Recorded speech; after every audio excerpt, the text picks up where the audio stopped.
HIV is the human immunodeficiency virus. If you have HIV, you have an infection that damages your immune system over time and causes AIDS. AIDS stands for Acquired Immunodeficiency Syndrome.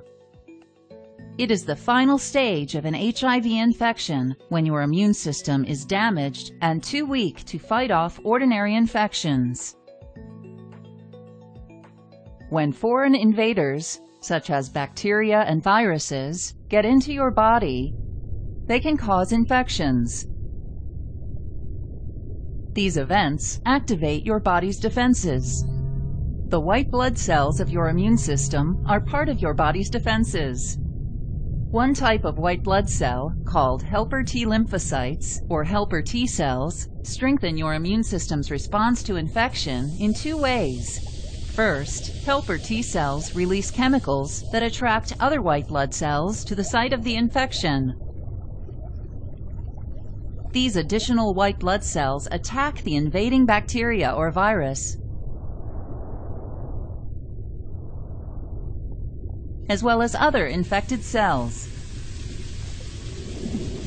Second, helper T cells release chemicals that cause other white blood cells to multiply. These new white blood cells create markers, called antibodies, which can identify the same foreign invader throughout your body.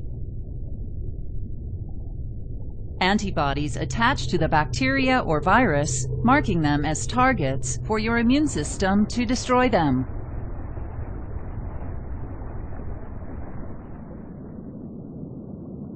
If you have HIV, it travels through your blood and other body fluids to infect and kill certain white blood cells. The virus enters helper T cells, which are the primary target. Once inside, the virus makes many copies of itself.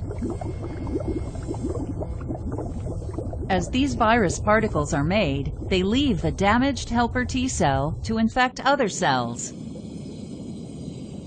The T cell loses its ability to protect the body from the ongoing infection and dies. In this way, HIV spreads and kills more of your helper T cells, weakening your immune system. As a result, other types of infections are able to take advantage of your body's inability to defend itself. These infections are called opportunistic infections. If you have an HIV infection and one or more opportunistic infections, you have AIDS.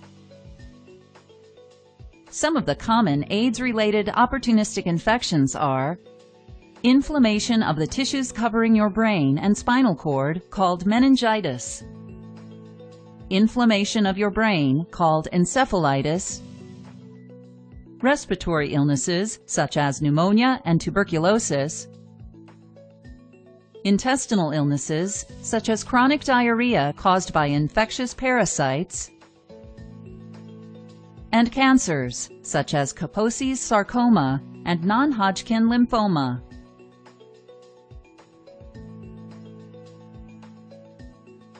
HIV passes from person to person through infected body fluids. HIV can enter your body during unprotected sex, while sharing drug injection needles, during your own childbirth, while breastfeeding from your mother, or from contaminated blood or blood products. Although there is no cure for HIV, drugs called antiretroviral medications can reduce the amount of HIV in your body. One class of antiretroviral medication, called entry or fusion inhibitors, disrupts the HIV infection process by preventing the virus from attaching to your cells. Other classes of antiretroviral medications include reverse transcriptase inhibitors, protease inhibitors, and integrase inhibitors. These drugs prevent the creation, assembly, and spread of new viruses. your doctor may prescribe a combination of these drug classes known as highly active antiretroviral therapy, or HAART. Antiretroviral medication doesn't completely remove HIV from your body, but slows it down enough to enable your immune system to fight infections.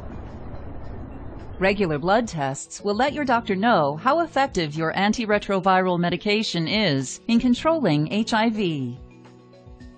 If the number of helper T cells is high enough in your blood sample, your medication is working. Treatments for the opportunistic infections of AIDS are medications specific for each type of infection. For example, your doctor may prescribe antibiotics if you have pneumonia or tuberculosis. To avoid getting or spreading an HIV infection, know your HIV status and your partner's status by getting tested regularly. The most effective way to prevent HIV infection is to avoid vaginal and anal sex. When engaging in sexual activity, you will be less likely to contract HIV if you only have sex with one uninfected partner or use latex condoms for protection. Avoid using injectable illegal drugs or sharing drug needles because the needles may have the virus on them. Avoid intoxication from drugs or alcohol because you will be more likely to engage in unsafe sexual behavior.